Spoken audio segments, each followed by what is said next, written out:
Hi everyone! So today I wanted to share with you guys a book that I just bought about dolls on eBay. Hi Oliver. Now's not a good time. In the past I've made a video with all of my collector books that I had up until that point, and this is the only one I've gotten since making that video about a year and a half ago. So I thought I would share it with you guys, but before I get into that, I have two things that I want to talk about really quickly. First of all, I've gotten comment notifications lately from certain users, and when I go to respond to the comments, they're not there. And I've even had one person tell me that their comments are being deleted by YouTube automatically. So I've checked my settings and I haven't accidentally muted or blocked anyone. I don't know what's going on. I don't know if YouTube is censoring certain people's comments now, but if I don't respond to you and you've left many comments, I'm most likely not able to, and there's nothing I can really do about that. I've even looked to try to respond to some of these people's old comments, but I can't even find them anymore, which is really frustrating that YouTube's deleting people's comments without my knowledge or consent. So if it's really important, or if you just want to talk or whatever, my email is athousandsplendiddolls@yahoo.com. I'll link it below, or you can reach me on my Flickr if you have a Flickr account. That's also athousandsplendiddolls. I always link that in the descriptions because I've had people ask me questions and I just can't get back to them. So I'm sorry, I don't know what's going on. There's a lot of changes going on with YouTube right now, and that's the second thing I want to talk about really quickly. It's kind of come to my attention that YouTube is changing once again their algorithm. So as far as I'm aware, they're not going to be notifying you every time someone you're subscribed to uploads a video. So basically, they're only going to show you the videos that they want you to see, the ones they think are going to get a lot of views and a lot of traffic. I have seen personally, although I haven't uploaded much, I have noticed that not as many people seem to be getting my videos. It seems to come in waves, and with this new change, I don't know how many people are even going to see this video. So whether it's my channel or someone else's, if you like to see when they post regularly, I recommend just checking manually. I wouldn't rely on the subscription service anymore, because YouTube's not showing people, even if you click the bell icon, if you're getting a notification. I personally am not subscribed to anyone. I always just look up who I want to watch, because I was watching YouTube long before I even had a YouTube channel, and I watch videos on my iPod. So I don't sign in there, but that's just a heads up. I just thought you should know that you might not get notified of my videos when I upload, or anyone else's. So just please keep that in mind. I mean, I haven't been super active lately, so you probably haven't missed much. Anyways, on to the meat and potatoes of this video. I've been really into doll research lately. I mean, I always am. If you guys have followed me for a long time, or you've checked out my Flickr, then you would know I love researching dolls. I love doll information. I make a lot of my own guides. I have a lot of books written by other authors in my collection. But as of late, I haven't been in a super shoppy mood. I haven't really wanted to buy a lot of stuff, and I also haven't really had the money, and even if we wanted to go to the flea market, the weather has been honestly crappy every single weekend since the flea market opened. So I've been doing more identification stuff, and when I was on eBay trying to research something for someone else, I saw this book for a really good deal. So this is the Barbie Doll Exclusives 3rd edition book by J. Michael Kosteniak. I have the other 2 volumes of this set already in my collection.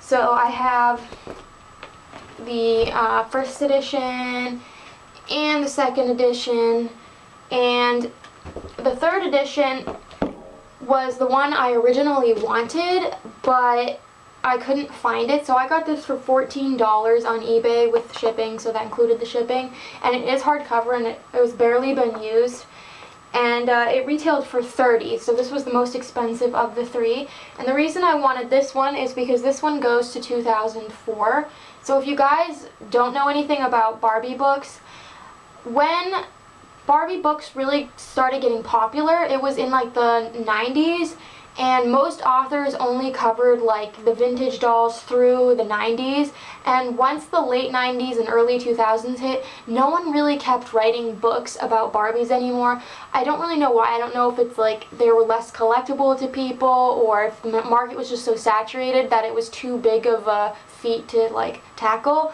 But J. Michael Agostiniak was the only author writing books actively. He sadly passed away a few years ago, and he was really young, so it's a shame that someone, obviously passed away young, and one of the best authors, in my opinion, of Barbie books with so much expansive knowledge. My feelings on these 3 books here are, I would just go for the 3rd edition if you want a book on Barbie exclusives. And the reason I say this is because from what I've seen, having used my 2 old books for a long time, pretty much all of the dolls in like the 1st edition are featured in the 2nd edition and in the 3rd edition. Now, I haven't like literally sat there and made sure every single doll is in all 3 of these books, but that seems to be the case. The only thing that I will say is that if you like collector Barbies, so they're not like exclusive, but they're like in collector series, there are sections in the about collector's dolls in the 1st and 2nd edition, but not the 3rd. That's why they're all like pretty close in size. So this one's actually the thickest. So technically, like the Dolls of the World and stuff aren't featured in here, but he has a whole separate collector's book that goes up till 2008. So if you're really into collector Barbies, get that one. So you can check out my old video if you want like information on his other books and the other books I have. And I'll also, I have an album on Flickr that has pictures of these. Speaking of pictures, if you look at those photos on my Flickr, I have examples how he uses like the same exact photographs for a lot of these books. So that is one thing. The information gets really repetitive, but I still feel like it's worth having like at least the later 2. Like this is one of my #1 used books in my collection, and that's just because it has so many of those basic exclusives. So exclusives doesn't just mean like the fancy dolls, it actually just means like those grocery store dolls too. And if you buy a lot of secondhand dolls and you're doing a lot of doll identification, a lot of the dolls you find are just those like generic dolls that anyone could buy any store. And that's why I love this particular series, and I've helped a lot of people identify their dolls using these books, and it can be so hard finding pictures of these dolls on the internet. Even though they were obviously widely distributed, it's still really, really hard just because there's so much information about Barbie there, out there that it's like saturated. It's very hard to find like photos and things. So it's not actually that I'm amazing at doll identification, it's actually like having a lot of resources, and these books are great. Like I've identified several dolls for people just using these, and I like flipping through books rather than looking on the internet. So something that I really like about these compared to some of his other books is that these actually have the like ethnic and like hair color variations. And this is really handy because it can be harder to find pictures of certain variations. So for example, I have a 2001 season Sparkle Barbie, and she's the African American version, and when I got her several years ago at the flea market, it took me a long time to identify her, and I only could go off of like one really crappy picture on the internet, and she's actually in this book. In fact, a lot of my dolls and clothes are in this book, and had I had this book when I was identifying stuff, it would have been a lot easier. The main thing to keep in mind about anything by J. Michael Agostiniak is he likes to use release dates, not box dates. So usually his year is like 1 off from the box date. I usually go by box date just because it's like concrete. And speaking of, I've actually already identified something of mine in this book. It's on this page, it's this outfit here. And the cool thing is that that particular outfit, it was sold with like a cake decorating thing. So it was like one of those Barbies that they would put in a cake, like in a tube as like decor, and then afterwards you would get to keep the Barbie. Well, I have her outfit, and there's no way you would find pictures of this like online.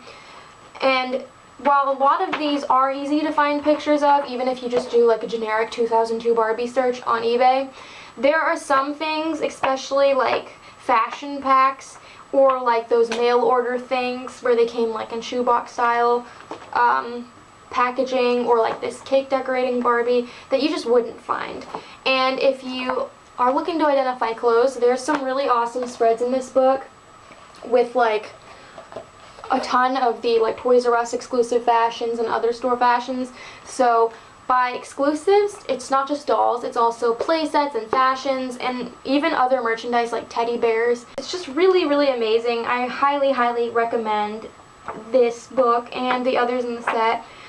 I had a lot of fun looking through this. I saw a lot of familiar faces, and even though a lot of the pictures are repetitive, sometimes just seeing them in a different layout with other things on that page, I'll notice it when I didn't notice it before, because there's so much stuff in this book. Like it's pretty hefty, it's pretty heavy, and there's a lot of things on each page. And this also has like Barbie's family and friends too. It's not just her. So like you can see there's Kelly dolls and there's Ken dolls. And one of my favorite parts is that there are a lot of like KB Toys type exclusives, I guess you could say, that are repackaged versions of popular dolls. So like the Happen in Hair dolls and the Pajama Fun dolls. And I had a lot of those as a kid instead of like the regular original versions. And what I like is that these are featured in the book, but he compares those dolls to their original release. You can see there's like Cool Clips Barbie at the bottom of the page. She's one of those ones that was originally sold and then later repackaged. And then there's Pajama Fun Skipper, and he has the pictures of the original dolls and then of the like repackaged versions, which is really, really cool. So you can see how they differed. And then these are the other two ones, Happen in Hair and Hollywood Nails. So sometimes it can be harder finding pictures of these like simplified versions online, especially if you're searching them by the wrong year, because these have different box dates than the originals. I grew up with all of those, so I knew they were out there already, but if you didn't, this really helps. So I like that a lot, and there's a ton of them in here. And he even has like the 98 Sleeping Beauty, how she has like a facial variation. She doesn't have the sleepy eyes for KB Toys. So this is just a wealth of knowledge, and I'm really, really glad to have this, and I'm sure it's going to be used all the time. And it's great because when Colleen and I are both identifying dolls, we can each have one. I mean, this one will have some of the later dolls, but it's great. So I am going to have pictures of this eventually on my Flickr, like a few sample pages and things, and like a more formal review if you want to see that. I hope you guys enjoyed this video, and I'll flip through some of the pages up close so you can see. And until next time, love your dolls, love yourself, and love your life.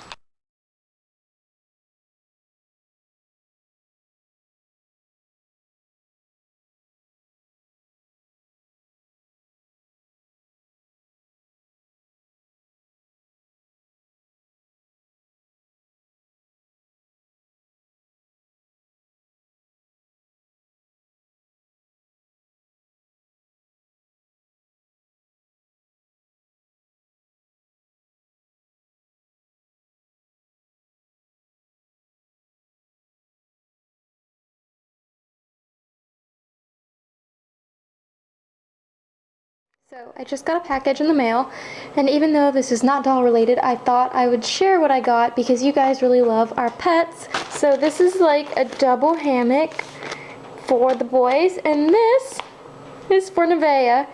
It looks ridiculous. It's actually made for ferrets, but you guys have seen like Nevaeh in some of our past Dolly diaries. We call her Burrito Pig because she likes to tunnel into Colleen's hoodies, and she's always liked tunneling and like cozying up inside things, so I think she'll really like this. I've been wanting to get her something on this idea for a while, obviously not like the alligator shape, but I think she'll really like that.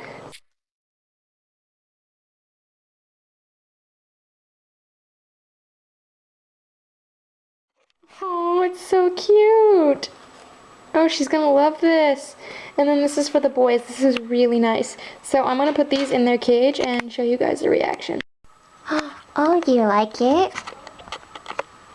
Do you like it? No, not for eating. Not for eating, for sleeping in, baby. No, baby, no, we don't eat it. We sleep in it. We sleep in it. Tootie, go see your new toy. Tootie, go see. Yeah, Tootie. Go and see. Go up. Go see. Go see. It's for climbing in.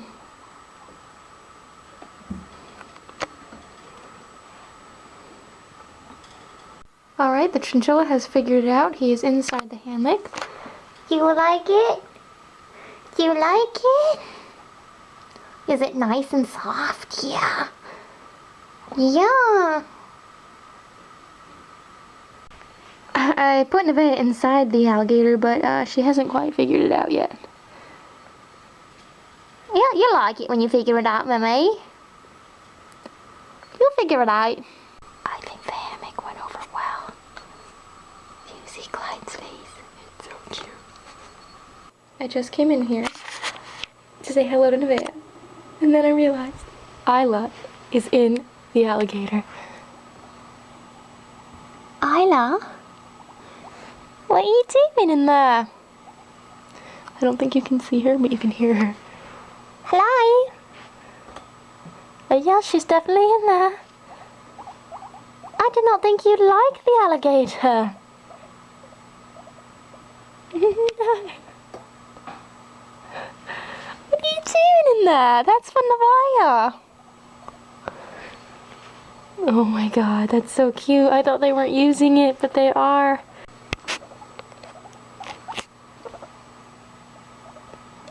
What are you doing? Are you happy in there? Isla likes talking to herself.